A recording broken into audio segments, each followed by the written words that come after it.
गुजर जाएगा, गुजर जाएगा, गुजर जाएगा। मुश्किल वक्त है, मुश्किल वक्त है, गुजर जाएगा। रात भयावह है, मुश्किल वक्त है, गुजर जाएगा, गुजर जाएगा। Let's fight corona back.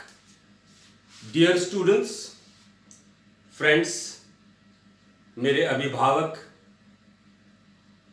आज के वीडियो और अगला कुछ वीडियो के सीरीज के द्वारा आपको कोरोना के बारे में हम जागरूक करना चाहेंगे। एक सेंटेंस हम यूज कर रहे हैं, the least I can do to the society is to give you correct information about corona and its infection. हम इसलिए ऐसा कह रहे हैं क्योंकि पिछले महीने 21 तारीख को पटना में मैं और मेरी पत्नी और मेरी बिटिया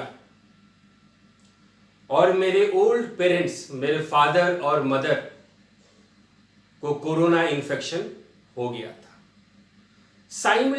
साइमल्टेनियसली साथ ही साथ नागपुर में मेरा छोटा भाई और उसकी पत्नी, they also got infected with corona.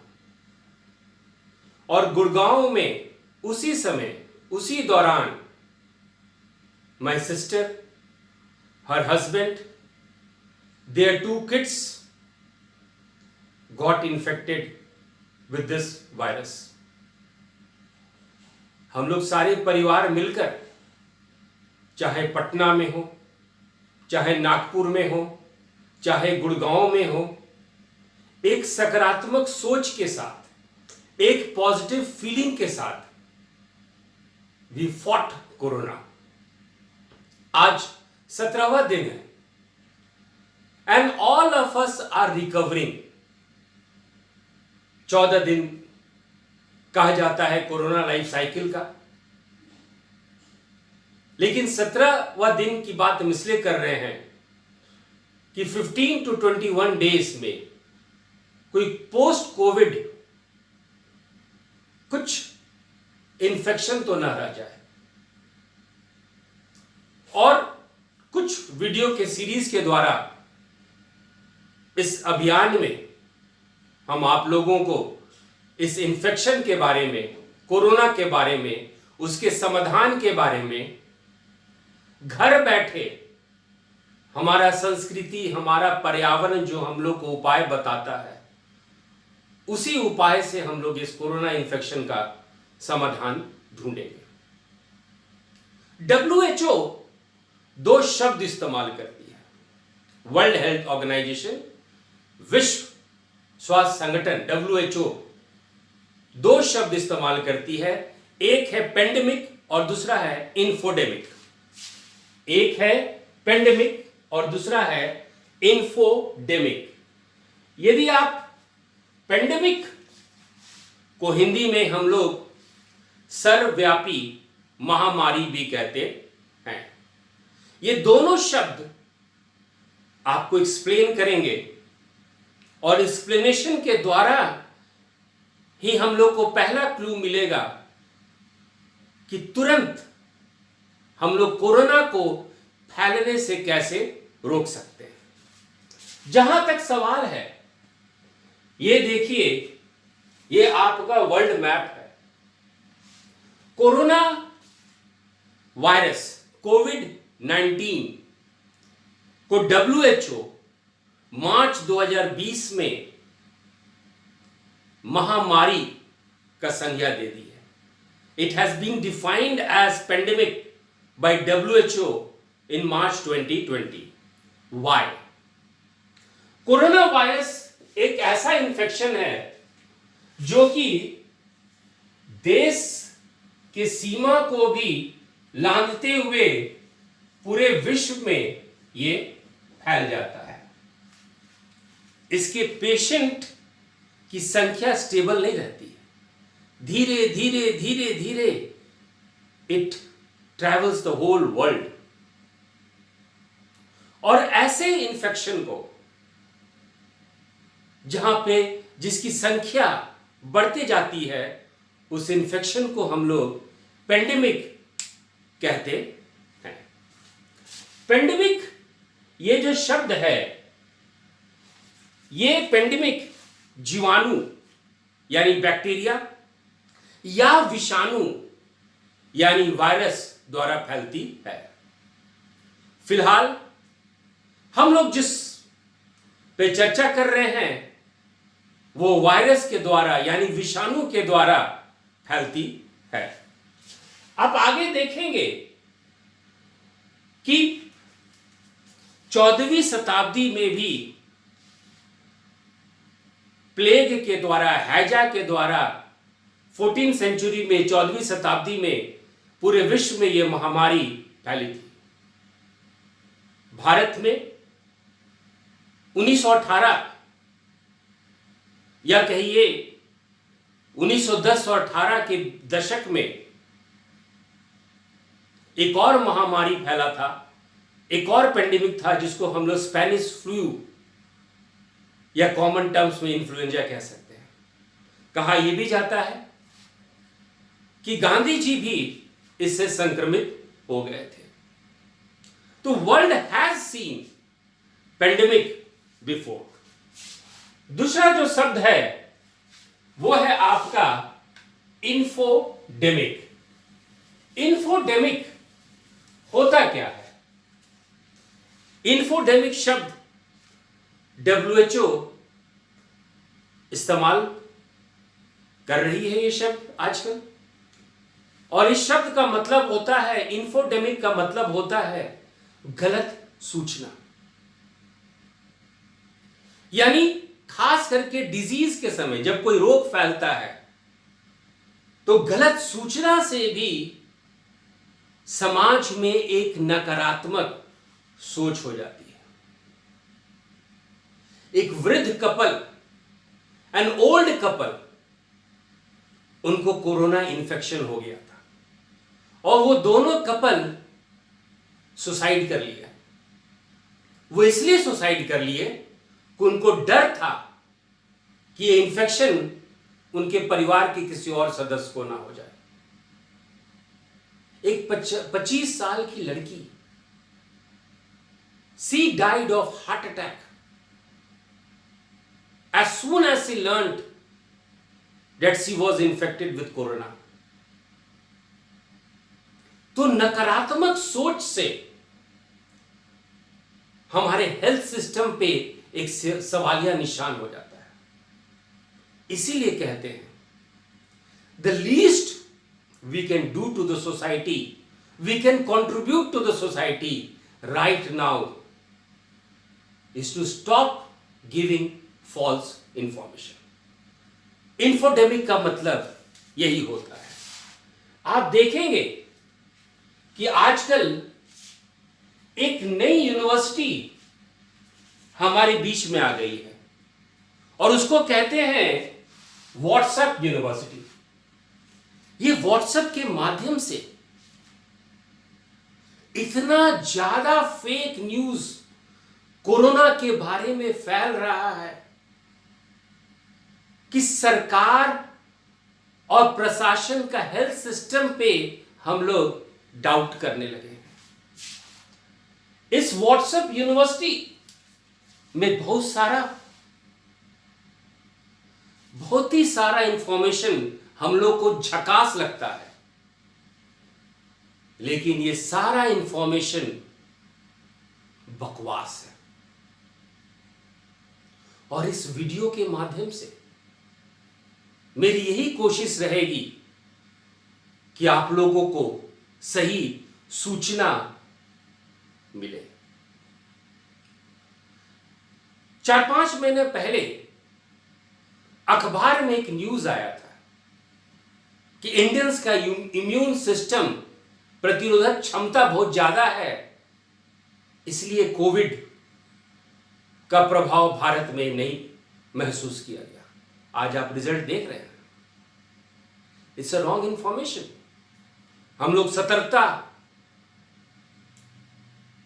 रखते, सोशल डिस्टेंसिंग नॉर्म्स को फॉलो करते, तो बहुत हद तक जो नुकसान है उसको रोक सकते थे।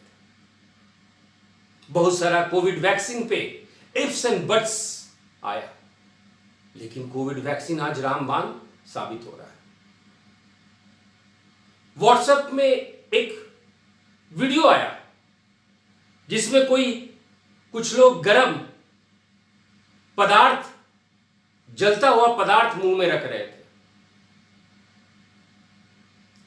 यह बताने के लिए कि हाई टेम्परेचर में कैसे एक साथ ही कोविड मर जाता है। सुनने में यह आया अखबार के माध्यम से कि एक आदमी फिटकीरी का गार्गल करने के बजाय फिटकीरी वाला पानी पी ही लिया और उसकी हेल्थ, स्वास्थ्य बहुत ज्यादा बिगड़ गई। तो दोनों ही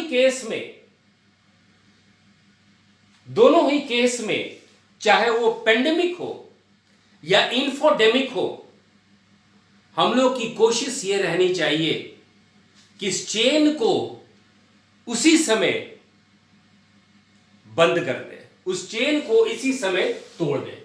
मान लीजिए एक इंडिविजुअल, एक व्यक्ति को इन्फेक्शन हुआ, उस इन्फेक्शन के द्वारा दूसरे व्यक्ति को गया और इस व्यक्ति को भी इन्फेक्शन हुआ।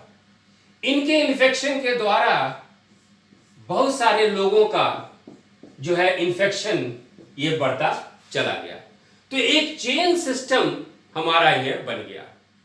लेकिन पेंडेमिक और इन्फोडेमिक दोनों को आप रोक सकते हैं यदि इस चेन को आप आइसोलेशन में स्टॉप कर दें।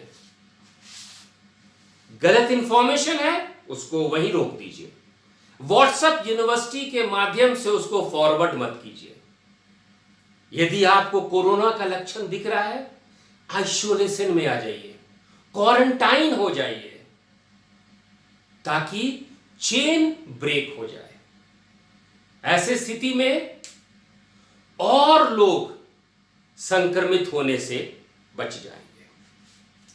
तो चलिए अपने डिस्कशन को हम लोग आगे बढ़ाते हैं और इसमें हम लोग ये देखते हैं कि कोरोना वायरस है क्या। Corona virus RNA related virus है। कोरोना वायरस जो है आरएनए संबंधित वायरस है, जो मैमल्स को, स्तनधारी को और बर्ड्स को, पंछी को संक्रमित करती है। कोरोना वायरस जो है एज सच वायरस दो तरीके के होते हैं, आरएनए वायरस और DNA virus. Corona virus RNA virus है, सिंगल स्ट्रैंडेड। हमारा बॉडी जो है डीएनए है, डबल स्ट्रैंडेड, दो धारी। और यहीं पे संघर्ष, कॉन्फ्लिक्ट स्टार्ट होता है। खैर इस बायोलॉजिकल और मेडिकल साइंस को हम लोग आगे डिस्कस करेंगे। फिलहाल हम लोग जो है इस जागरूकता अभियान में यह देखने की कोशिश करेंगे कि इसमें लक्षण क्या है। जो हम लोग कोरोना वायरस आज जो चर्चा में है उसको हम लोग सार्स कोविड-2 के नाम से जानते हैं। सार्स यानी कि severe acute respiratory syndrome corona virus 2। इसका मतलब यह है कि यह जो वायरस है आपके सांस को संक्रमित करती है, श्वास नली को, लंग्स को, फेफड़े को संक्रमित करती है और कॉम्प्लिकेशंस यहीं से शुरू हो जाता है। यह कोविड-19 का जो लाइफ साइकिल है वो 1 से 14 दिन होता है। Day 1, day 14। लेकिन कुछ महत्वपूर्ण दिन होते हैं इसमें, डे 7 और डे 21। कोरोना वायरस का लाइफ साइकिल जो है आपके बॉडी में कुछ इस तरह से डे 1 से ये डे 7 जो इस तरह से ये जाता है। डे 1 में स्टार्ट होता है, डे 7 में ये कुछ लक्षण दिखाने लगते हैं, डे 14 तक ये पीक में जाता है, फिर जो है ये डिटोरेशन ये चालू हो जाता है। तो 7वां दिन, 14वां दिन और 21वां दिन हमारे लिए महत्वपूर्ण होता है। आगे देखें हम लोग, इस लाइफ साइकिल में एक पीरियड होता है जिसको इंग्लिश में हम लोग इंक्यूबेशन पीरियड, हिंदी में उष्मायन अवधि कहते हैं। उष्मायन अवधि या इंक्यूबेशन पीरियड, यह होता क्या है? इस पीरियड में आपको कोविड से आपको एक्सपोजर, आपके बॉडी को एक्सपोजर मिल जाता है, आपका शरीर जो है संक्रमित हो जाता है और हम लोग कुछ दिनों के बाद ही लक्षणों को देख पाते हैं। तो संक्रमित होने और लक्षण दिखाई देने के बीच के पीरियड को, अवधि को हम लोग उष्मायन अवधि या इंक्यूबेशन पीरियड कहते हैं। Means when the body after exposure and before exhibition of symptoms, that period is known as the incubation period या उष्मायन अवधि। अब जो समान लक्षण हम लोग अभी तक देखे हैं संक्रमण होने पर, वो आपका फीवर या बुखार है, कफ या सूखी खांसी है, थकान या टायर्डनेस है, और कभी कभी हम लोग ये देखते हैं कि स्वाद या गंध भी नहीं पता चलता है। Sometimes you feel that there is a loss of taste और स्मेल। कुछ सेकेंड वेव में कुछ और भी सिम्टम्स हैं, जैसे कि मसल एक या खुजली या दर्द या सोर थ्रोट या गले में खराश, हेडक, सिर दर्द, पिंक आई, कॉन्जक्टिवाइटिस जिसको कि हम लोग आंख आना कहते हैं, डायरिया या दस्त, या त्वचा पर कुछ चकत्ता सा आ जाना, उंगलियों का रंग बदलना, ये सब भी कुछ लक्षण हम लोग सेकेंड वेव में देख रहे हैं। कुछ गंभीर लक्षण जो हम लोग को 8वें दिन से देखने को मिलता है वो है सांस लेने में दिक्कत या सांस फूलना, सीने में दर्द या बोलने चालने में असमर्थता।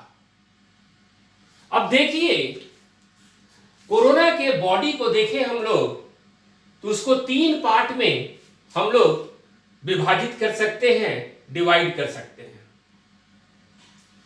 कभी कभी आप ये महसूस करेंगे शुरू में कि फीवर हो गया या बुखार हो गया, ये खाने का इच्छा नहीं कर रहा है, और कुछ मस्तिष्क में आप कुछ कंफ्यूजन सा महसूस करेंगे, आपको चलने में दिक्कत सा होगा, इरिटेशन सा होते रहेगा। और इस बार देखा गया है सेकेंड वेव में कि चेहरा और ओठ भी कभी कभी किसी किसी को नीलापन हम लोग को देखने को मिलता है।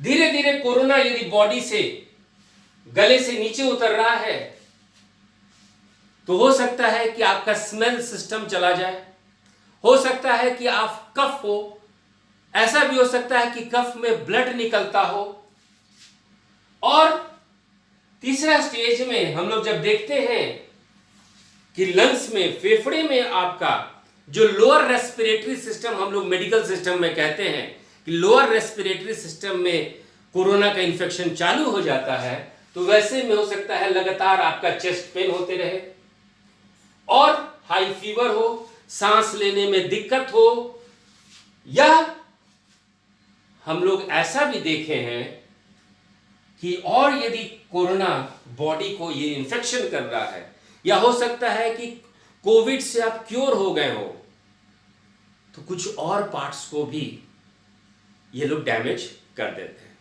कभी कभी हम लोग हार्ट फेलियर, कभी कभी किडनी फेलियर भी हम लोग अनुभव करते हैं। तो इस तरह का सिम्टम्स हम लोग को देखने को मिलता है। बात हो रही है सकारात्मक सोच की, बात हो रही है पॉजिटिव थॉट्स की। मेडिकल सिस्टम कुछ टेस्ट बताए हैं, जैसे एंटीजन टेस्ट हो, जिसको रैपिड टेस्ट कहते हैं, या आरटीपीसीआर कहते हैं। ये सब सारा टेस्ट, खास करके आरटीपीसीआर, टाइम टेकिंग है और हमारे हेल्थ सिस्टम पे काफी प्रेशर है, दबाव है। लक्षण महसूस करने के साथ ही हम लोग को चिकित्सा शुरू कर देना चाहिए। I have also come across cases जहां पे ऑक्सीजन लेवल 70 है, लेकिन प्रोनिंग एक्सरसाइज के मदद से 70 से 95 बढ़ते हुए देखे हैं। और ऐसा भी सिचुएशन है, देखने को मिला है कि हॉस्पिटल में 95 है, रात में 95 लेवल है, लेकिन सुबह में पूरे बॉडी में 1 हो रहा है एंड द पर्सन एक्सपायर्ड। याद रखिएगा, 90% कोविड पेशेंट घर में ही क्योर हो रहे हैं, घर से ही ठीक हो रहे हैं। सही चिकित्सा, परेशानी है, लेकिन परेशानी को आप कंट्रोल कर सकते हैं। पहला कंट्रोल, चेन को ब्रेक कीजिए। दूसरा, 2 तरीके का उपचार हमारे पास उपलब्ध है। हमारी संस्कृति, हमारा इंडियन ट्रेडिशन बहुत ही रिच है। अरे हम लोग तो विश्व को सिखाए हैं।